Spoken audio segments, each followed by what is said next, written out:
tocar el tema de varicela dentro del ciclo de enfermedades exantemáticas de la infancia por parte del semillero de investigación en dermatología de la Universidad de Caldas. Yo también soy parte del semillero de investigación en pediatría y, como ya lo dijo Gustavo, soy estudiante de medicina del 10º semestre de la Universidad de Caldas. Bien, para empezar vamos a ver algo de historia. Vemos que la varicela vino a ser descrita con exactitud semiológicamente por Racés, un gran médico de la Alta Edad Media, que vivió entre 850 y 930. Hasta ese momento no se había descrito con exactitud las características de la enfermedad y siempre se ha tenido como una forma benigna de viruela. La llamaban las viruelas locas o viruelas del viento y otros nombres, principalmente porque veían que su contagio tenía algo que ver con el aire. Eso ya se sabía desde ese tiempo. Entonces, por muchos siglos estuvo confundida con la viruela. Sin embargo, ya desde el siglo XVI empezaron algunos médicos a distinguirla, a decir que era diferente. En 1789, el doctor Cullen dijo que después de una calentura inflamatoria ligera sobrevienen granillos que se mudan en pústulas semejantes a los de la viruela, pero que apenas supuran, es más leve. Al cabo de algunos días, estas pústulas se desprenden por escamas y no dejan ninguna cicatriz. La curación consiste en el uso de bebidas diluentes y refrescando, dándose alimentos, pues un tratamiento de soporte. Sin embargo, mucha gente siguió con el concepto de que la viruela y la varicela eran la misma enfermedad, pero definitivamente se rebatió el concepto porque vieron que con el advenimiento de la vacuna de la viruela, esta no confería inmunidad a la varicela y cuando luego se desarrolló la varicela, tampoco confería inmunidad contra la viruela. Además, hubo una pandemia de varicela entre 1868 y 1879, principalmente se manifestó en Europa y ahí se hizo evidente la diferenciación clínica. Respecto al virus, se vino a observar apenas a principios del siglo pasado y desde ese momento se empezó a crear la duda de si algo tenía que ver con el herpes zóster. Empezaron a encontrar hallazgos patológicos similares, las mismas vesículas epidérmicas, las mismas inclusiones nucleares eosinofílicas. Vieron que al inocular líquido de las vesículas del herpes, el paciente podía desarrollar varicela. Y finalmente, con los avances tecnológicos producidos en la primera mitad del siglo pasado, a mediados se identificó que efectivamente era el mismo virus, la misma biología y con los mismos mecanismos patológicos, ¿cierto?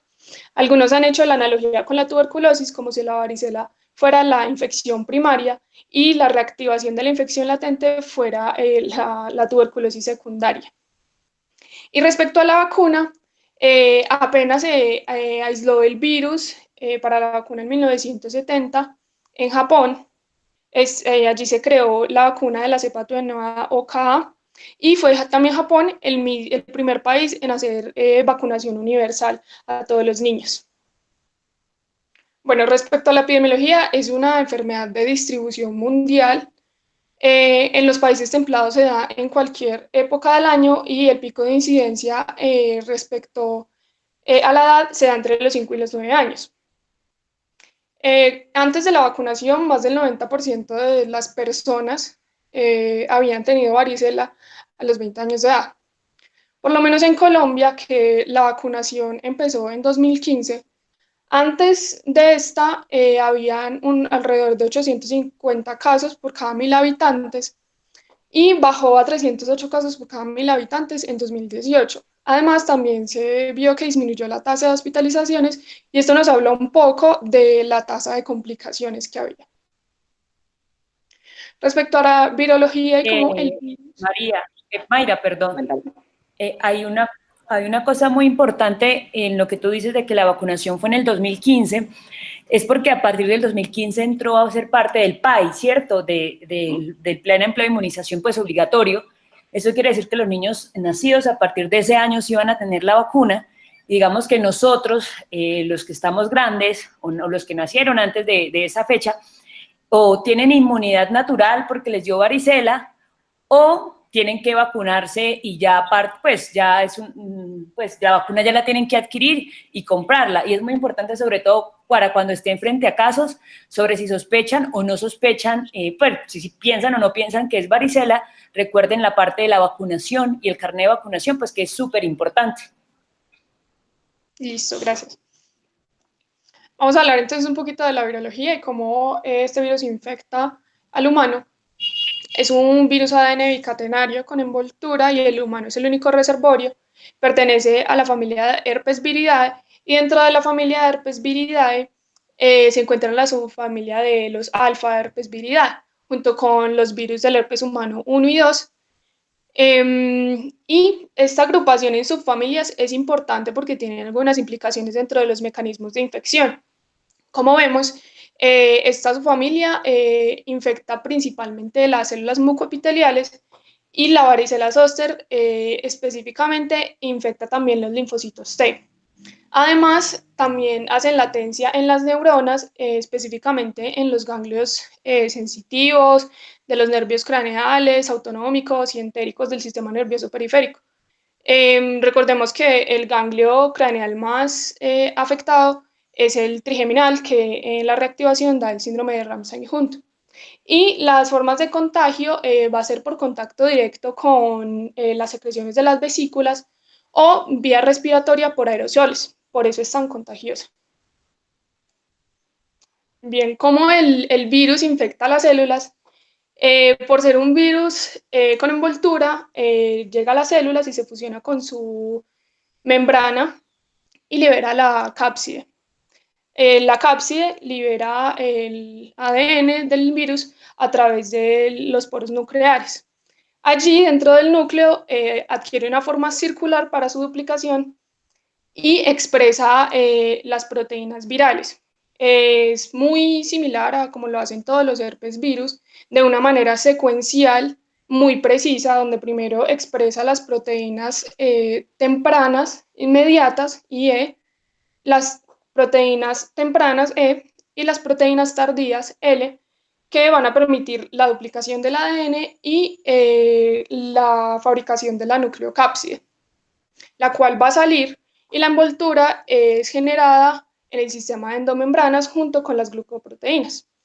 Se cubre y los viriones se agrupan creando endosomas tardíos que finalmente fusionan su membrana con la de la célula y expulsan los viriones.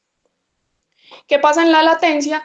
Se cree que la duplicación del ADN es detenida porque la expresión viral de proteínas está inhibida o por lo menos muy a la baja respecto a los periodos de replicación.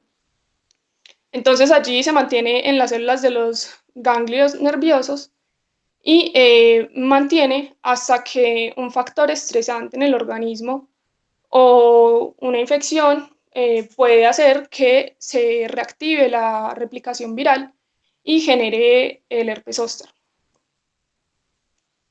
Los factores de riesgo para la infección son aquellos pues, que aumentan el contagio, como el hacinamiento, estar en comunidades cerradas.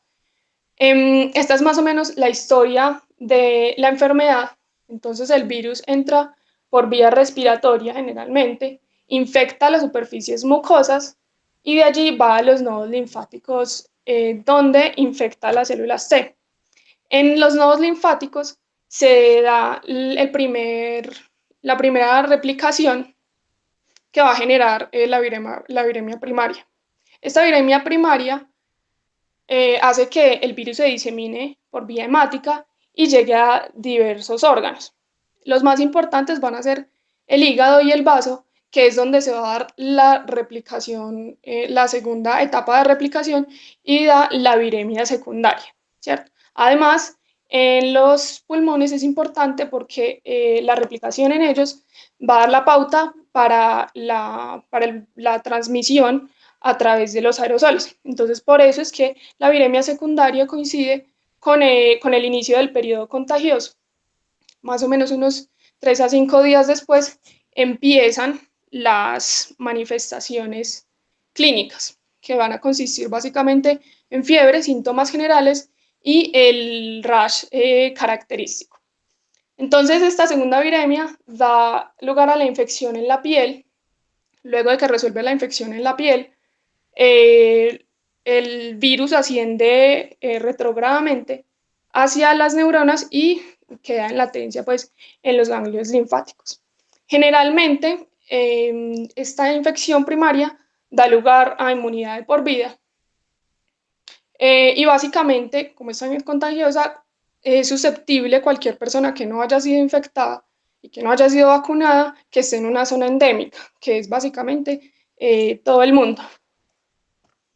Bueno, ahora vamos a ahondar un poco más dentro de lo que es la clínica, que es muy importante porque es básicamente el único método diagnóstico que tenemos en la práctica para detectar la varicela. Es una clínica muy característica, especialmente pues, las lesiones dermatológicas.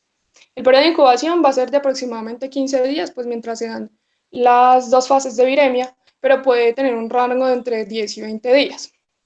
Puede haber pródromos como febrícula o malestar general que duran lo que duran los periodos de viremia, 24 a 48 horas. El rash es característicamente maculopapular, que en 4 a 5 días se va convirtiendo en vesículas que son generadas por el edema epidérmico y cuando hay infiltración leucocitaria se generan pústulas. Y luego, después de 2 a 3 días, estas pústulas reabsorben su líquido o se rompen y generan costras. Característicamente inician el torso y la cara y se expande de manera centrífuga hacia los miembros, llegando pues hasta las extremidades, manos y pies. Los brotes se dan brotes consecutivos, o sea, varias oleadas de brotes, y por eso es que se encuentran lesiones en diferentes estadios. Entonces, mientras unas van en costras, las anteriores van en vesículas y pústulas, y las anteriores van en máculas y pápulas, y por eso los hallazgos son en todo este espectro. Las lesiones son muy, muy pruriginosas y el rascado hace que haya rompimiento traumático de las vesículas y esto es un gran factor de riesgo para infecciones bacterianas y cicatrización de las heridas. Además, está acompañada de síntomas generales como fiebre, que casi siempre es moderada, y además malestar general, anorexia y apatía. Bien, estas son imágenes del rash característico. Esto sería como en estadios iniciales, los primeros días, donde vemos máculas y pápulas que se empiezan a convertir en vesículas y aumentan un poco su diámetro. Vemos que hay lesiones en diferentes estadios y las vesículas conservan una base eritematosa, lo que han llamado gotas de rocío sobre pétalo de rosa, como si la base eritematosa fuera el pétalo de rosa y la vesícula fuera la gotita de rocío. Esto sería en un estadio un poco más avanzado, donde ha habido al menos un par de brotes. Vemos que hay máculas y pápulas y las pústulas que empiezan a verse umbilicadas. Tienen un área de necrosis central que va a dar origen a la costra. Aquí ya el cuadro florido, donde se ven las lesiones en todos sus estadios. Vemos en ambas imágenes máculas, pápulas, vesículas, pústulas y costras con su centro necrótico. Este ya sería un cuadro de exantema más severo que es más común en los pacientes inmunocomprometidos. Ven que hay gran cantidad de lesiones y es de rápida progresión. En el caso del bebé de la derecha, era un paciente que estaba con neumonía y en el curso de la enfermedad para el tratamiento le hicieron un curso de esteroides que coincidió con el periodo de incubación, o sea, cuando estaba con la neumonía no tenía en ese momento pues signos de varicela y cualquier prodromo hubiera sido adjudicado a la neumonía. En este caso, entonces, el nene desarrolló un exantema severo, pero afortunadamente fue tratado pues, con aciclovir intravenoso. Dentro de las complicaciones hay un amplio rango de complicaciones. Las más comunes van a ser las infecciones de tejidos blandos por sobreinfección y el mayor factor de riesgo va a ser el rascado de las vesículas. Puede haber celulitis, miositis, fascitis necrotizante e incluso síndrome de shock tóxico por estafilococo. Dentro de las complicaciones neurológicas puede haber encefalitis, síndrome de Reye, se ha descrito asociado a salicilatos y por eso es que de ninguna manera, por ningún motivo, a un niño con sospecha de varicela se le puede dar aspirina. Y otras complicaciones neurológicas menos comunes pueden ser déficit focales transitorios, meningitis aséptica, mielitis transversa, vasculitis o hemiplegia. También está la neumonía, que es la complicación más común y la mayor causa de morbilidad y mortalidad dentro de los adultos con varicela. Y la hepatitis, que es la mayor causa de mortalidad en los pacientes inmunocomprometidos. Los factores de riesgo van a ser mayor de 12 años, no vacunado. Las embarazadas también tienen alto riesgo de presentar complicaciones y los inmunocomprometidos, dentro de los cuales puede ser cualquier condición como cáncer, VIH, estar en terapia inmunosupresora y generalmente tienen un curso más prolongado, las lesiones son más abundantes, pueden ser hemorrágicas o necróticas y tienen alto riesgo de desarrollar coagulación intravascular diseminada, como en las fotos que les mostré anteriormente. Al igual que estas, vemos aquí un impétigo secundario a la varicela por el rascado como una de las complicaciones más comunes entre pacientes inmunocompetentes y la varicela necrótica más común en pacientes inmunocomprometidos. Bien. ¿Qué pasa cuando durante la gestación se adquiere la varicela? Es decir, pues que la madre está expuesta al virus de la varicela, pueden pasar varias cosas y va a depender del momento de la gestación en que la madre estuvo expuesta al virus. Si la infección se da entre las semanas 8 a 20, sigue la regla de muchas de las enfermedades infecciosas en el embarazo, de que a menor edad gestacional es menos probable que el nene sea infectado, que haya transmisión vertical, pero de haber infección es más grave. Entonces, si la mamá tuvo contacto, es poco probable que haya transmisión vertical, pero de haberla va a ser muy grave. Y vemos que puede haber un amplio rango de manifestaciones en el niño: bajo peso al nacer por restricción del crecimiento intrauterino, hipoplasia de miembros, cicatrices que característicamente están en dermatomas, anormalidades oculares que pueden consistir en cataratas, retinitis, microftalmos, síndrome de Horner, nistagmus, o las más graves del sistema nervioso central, con encefalitis, microcefalia, retraso mental, convulsiones y atrofia cortical. Incluso puede generar la muerte en el periodo neonatal. Si es más adelante, después de la semana 20, o sea, a finales del segundo trimestre y la mayor parte del tercer trimestre, el niño va a tener una infección, digamos, durante la gestación, que no va a ser grave generalmente, y puede desarrollar herpes zóster dentro de los primeros 2 años de edad sin el antecedente de la varicela. Entonces, llega un niño con herpes zóster antes de los 2 años de edad y nosotros no tenemos el antecedente, probablemente fue eso lo que pasó. Y también tenemos la varicela neonatal, que es diferente del síndrome de varicela congénita, y se da cuando la madre está expuesta al virus de la varicela 2 semanas antes o 2 días después del parto. Y el peligro de esta es que la madre no alcanza a transferir suficientes anticuerpos contra la varicela, y el neonato sabemos que tiene pues una relativa inmadurez inmunitaria, ¿cierto? Entonces puede variar desde una varicela leve, muy parecida a la de los niños inmunocompetentes, pero con un curso un poco más prolongado, o puede tener complicaciones características de los inmunocomprometidos. Cuando se sabe que hubo exposición a la varicela durante el embarazo, se suele hacer profilaxis post-exposición con inmunoglobulina antivaricela, que comercialmente se llama Varicig.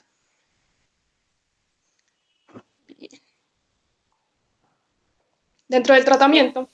Mayra, quería decirte una cosa. Dentro de las otras cosas que también pueden pasar, de lo que tú dices ahí, es que si la madre, por ejemplo, pues ya había tenido varicela, ¿cierto? ya había tenido varicela, no durante el embarazo, ella pues le va a transmitir los anticuerpos al recién nacido, que van a estar sobre todo altos durante los primeros 6 meses. En ese caso puede que este niño, estoy hablando en el contexto, la mamá no tuvo varicela en el embarazo, ya había tenido varicela antes de embarazarse. Tenemos un neonato que los primeros 6 meses tiene anticuerpos aumentados contra, pues anticuerpos positivos que le transfirió la madre para la varicela, y si él entra en contacto con una hermana o algún familiar que haya tenido varicela, este lactante puede que no haga ningún tipo de lesiones, pero sí adquiera inmunidad contra el virus de la varicela zóster. Es decir, que más tarde en su infancia, no sé, 6, 7, 8, 9 años, el niño haga un herpes zóster sin haber tenido varicela previa y sin haberse documentado varicela en la madre. Esto no es muy común, esto es muy raro, en realidad hay pocos casos reportados, pero se puede presentar también de esta manera. Vale, interesante. Bueno, ahora finalmente para hablar de tratamiento, en general es de soporte, especialmente si es un niño menor de 12 años y que no tiene complicaciones. Se usan antihistamínicos para el prurito y para que eso disminuya la probabilidad de que haya sobreinfección bacteriana. También se debe tratar la fiebre con acetaminofén. Y una de las recomendaciones es el corte de uñas, también para disminuir pues, la posibilidad de que rompan las vesículas traumáticamente. Y obviamente debe estar aislado, al menos por el tiempo en que las lesiones tarden en hacerse costras, que es hasta el momento en que puede ser infecciosa por medio de contacto. Dentro de los antivirales se usa aciclovir vía oral cuando es un paciente en riesgo de complicaciones. Entonces, los adolescentes y adultos que no están vacunados, los casos secundarios a contacto casero sí he visto que tienen una mayor tasa de complicaciones, entonces algunos recomiendan también hacer tratamiento oral. Las personas que han tenido trastornos pulmonares o cutáneos crónicos, cuando se ha usado terapia con esteroides intermitentes, orales o inhalados, entonces tener en cuenta, por ejemplo, el paciente con asma, y la terapia crónica con salicilatos, por lo que vimos de que esto está asociado con el síndrome de Reye. ¿Cómo se da? La idea es que se den dentro de las primeras 24 horas de la aparición del exantema. En adultos se da 800 miligramos 5 veces al día durante 5 días. En los niños es de 20 miligramos por kilogramo, máximo 800 miligramos 4 veces al día por 5 días. O se puede prolongar hasta que todas las lesiones se hagan costra, que es cuando el virus ha dejado de replicarse. Generalmente se dice que el aciclovir vía oral es muy bien tolerado y puede tener reacciones gastrointestinales leves o cefalea. Existe la opción de valaciclovir, pero pues supongo que no es tan común en nuestro medio, pues el aciclovir es de fácil acceso y poco costoso. Y ya la terapia intravenosa con aciclovir se da en pacientes que ya tienen instauradas complicaciones, cuando hay varicela neonatal o en los severamente inmunocomprometidos, o sea, condiciones como cáncer, VIH o que tomen terapia inmunosupresora. La idea también es que se den el inicio durante las primeras 24 horas del exantema y hasta que las lesiones se hagan costra. En los adultos es de 10 miligramos por kilogramo cada 8 horas por al menos 7-10 días. En los niños es de 30 miligramos kilogramo al día, dividido en 3 dosis también por 7-10 días. En el caso de los pacientes obesos, hay que usar el peso corporal ideal para pues, disminuir el riesgo de que haya sobredosis y las RAM asociadas. Y también en pacientes con enfermedad renal hay que ajustar la dosis. Las RAM pues, puede ser locales como cualquier medicamento administrado intravenosamente, por ejemplo, flebitis. Pero la más importante viene siendo la falla renal aguda, por eso es que hay que ajustar las dosis y se da frecuentemente si el paciente está deshidratado, si se le hace una rápida infusión o si no se le ajustaron las dosis para enfermedad renal. Y finalmente, la vacunación, que vendría siendo el método de prevención más exitoso, induce inmunidad humoral y celular en más del 95% de los pacientes. Sin embargo, en los adolescentes y adultos es necesario usar 2 dosis para alcanzar esta inmunidad. Generalmente la dosis es de 0,5 mililitros vía subcutánea, se suele aplicar en la región deltoidea del brazo. En Colombia, como ya lo dijo la doctora, está en el esquema de vacunación, o sea que se aplica gratuitamente a todos los niños a los 12 meses. Los beneficios de la vacunación son amplios y por eso se ha tratado de hacer su aplicación universal en todo el mundo. Disminuye la incidencia de varicela, disminuye los brotes y la magnitud de los brotes, también disminuye la gravedad en los pacientes en los que se llega a presentar. Es un rash más atípico porque se queda básicamente en maculopápulas y se generan pocas vesículas, además de que los síntomas generales son más limitados. También disminuye las complicaciones y con ello las admisiones hospitalarias y la mortalidad. Dentro de las reacciones adversas, como la de cualquier vacuna, puede haber reacciones locales como dolor, eritema y tumefacción en la zona de aplicación, o también puede haber reacciones sistémicas. Existe el exantema variceliforme que se da hasta en 4 o 6% de los pacientes, que es un exantema maculopapular más leve. Y también existe la posibilidad de que haya reacciones anafilácticas a cualquiera de los componentes de la vacuna. Además, puede que un niño ya el riesgo de la vacunación, como el único riesgo que reportan, es que los niños no inmunizados por la inmunidad de rebaño llegan a adquirir la infección a mayor edad y esto conlleva a que tengan mayor probabilidad de complicaciones. Y finalmente, esto es un poco de la bibliografía que usé para esta revisión. Muchas gracias.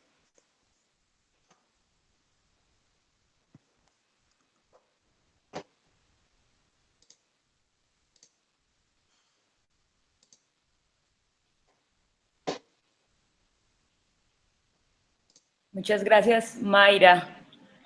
No sé si de pronto alguien tiene como alguna pregunta.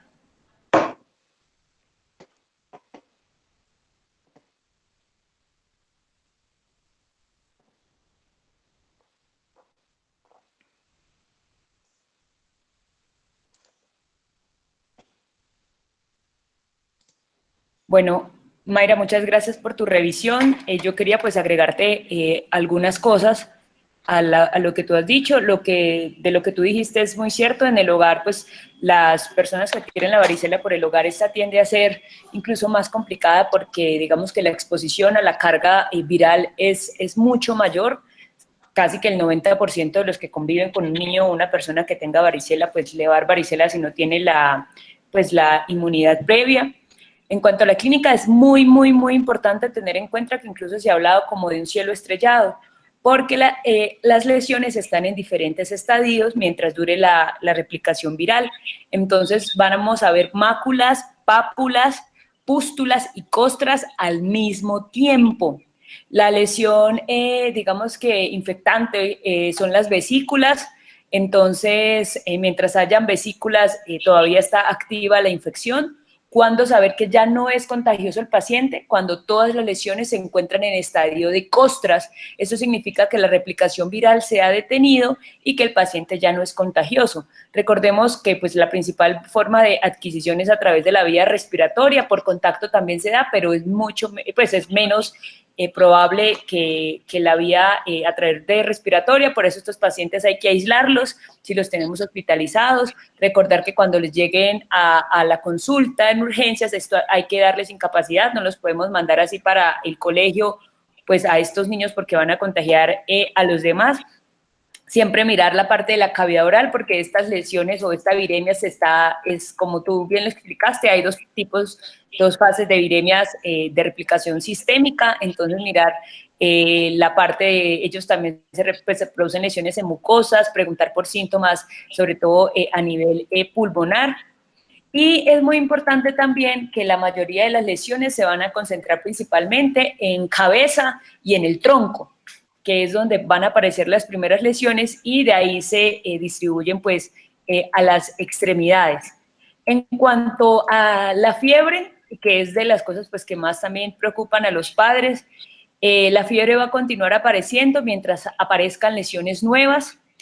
Y la fiebre, cuando hay una fiebre prolongada o el niño ya no tenía fiebre y de repente volvió a hacer fiebre, esto es como un indicador de que la enfermedad sigue activa o de infecciones bacterianas o de complicaciones. Entonces, niño que ya no tenía fiebre, que estaba mejorando y volvió a hacer fiebre otra vez, entonces tener en cuenta si no se han impetiginizado estas lesiones, como tú decías, por estafilos o por estreptococos, sobre todo por el rascado, o no haya alguna complicación sistémica. El prurito es el síntoma más desesperante y sobre todo va a ser mayor en la etapa donde las lesiones están en vesículas, y esta es la razón por la cual se generan cicatrices, entonces que son típicas cicatrices de varicela, que cuando usted ve a alguien, entonces generalmente están pues cuando se las ve en la cara o en alguna parte de ustedes, le dio esa de varicela, ¿cierto? Las personas le van a decir sí.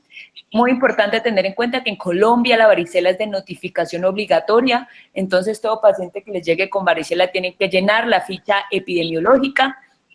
Y lo otro es en cuanto al tratamiento. Si bien tú dijiste que el tratamiento es sintomático, entonces es sintomático sobre todo en los niños menores de 12 años, en ellos pues no hay que administrar aciclovir, o a la aciclovir pues no hay que administrar antivirales, excepto pues en las que hayan complicaciones, inmunosupresión, pues en otros casos especiales. Como esta enfermedad es autolimitada en niños, solo manejo con líquidos, manejo con el acetaminofén para la fiebre, manejo antipruriginoso, si quieren pues con las lociones pues de Caladril, y la terapia antiviral oral, para que lo tengan también muy en cuenta y no se lleven solo la idea de que el tratamiento así sintomático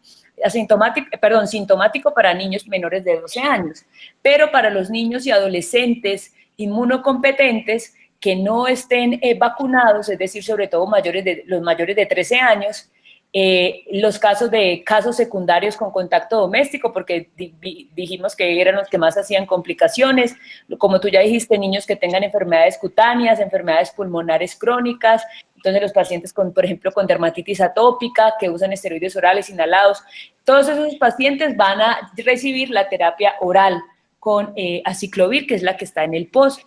Todos los adultos van a recibir también antivirales orales, el aciclovir.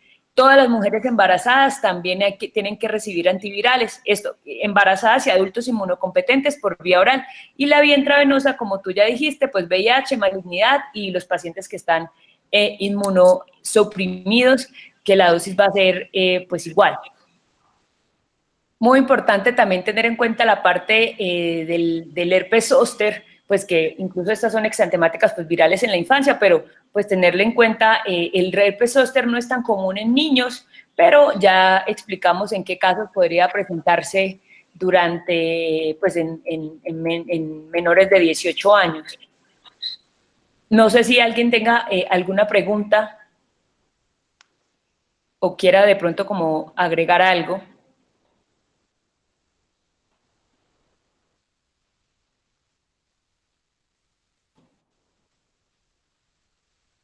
Otra cosa que quería decirles es que creo que Mayra, discúlpame, la mencionó, es que hay dos tipos de inmunidad. La inmunidad natural, pues cuando yo que fue con el virus salvaje porque entré en contacto con una persona con varicela y a mí me dio varicela, y la que se adquiere a través de la vacunación, y esta no protege, o sea, los pacientes aún con vacuna pueden hacer lesiones, solo que las lesiones van a ser mucho más leves y van a ser en menor número que las personas que adquirieron pues el virus salvaje.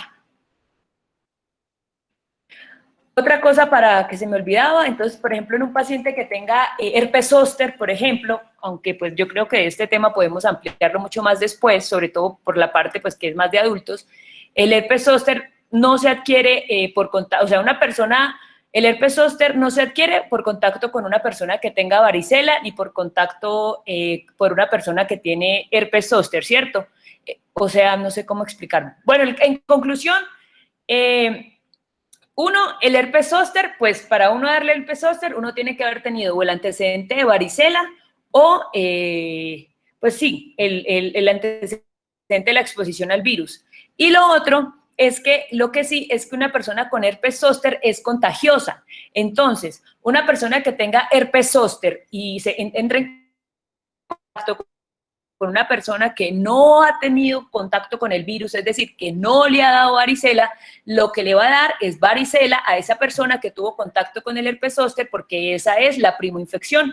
Y las personas con herpes zóster también son contagiosas, tanto por vía respiratoria como por a nivel cutáneo, entonces son personas que también se deben aislar.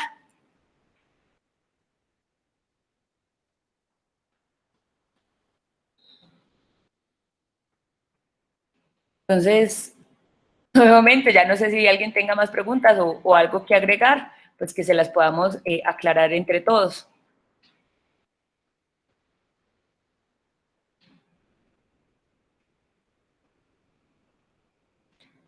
Listo, entonces, pues muchas gracias por asistir.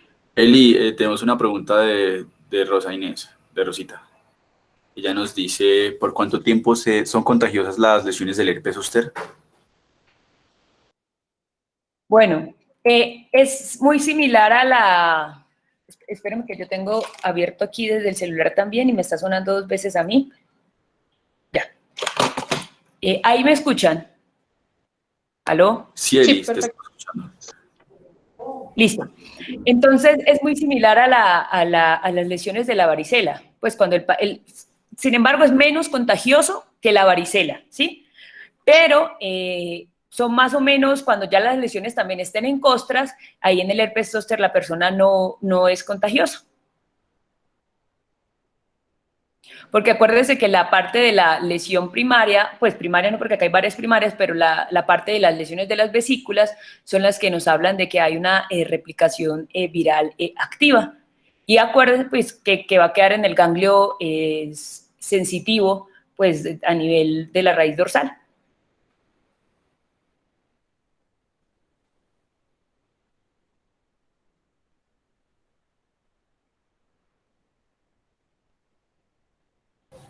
Listo, muchísimas gracias a todos por participar y nos vemos en la próxima RB.